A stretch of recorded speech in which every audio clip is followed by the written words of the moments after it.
When there is no sound, the battery charges up the diaphragm and the fixed plate, but there is no electron flow through the resistor, and so no voltage between the output wires.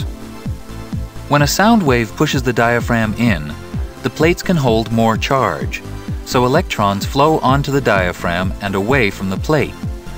The flow of these electrons through the resistor creates an output voltage across it, so electrons may flow along the output wires. When the sound wave pulls the diaphragm out, the plates can hold less charge, so electrons flow away from the diaphragm. This creates an electron flow in the opposite direction.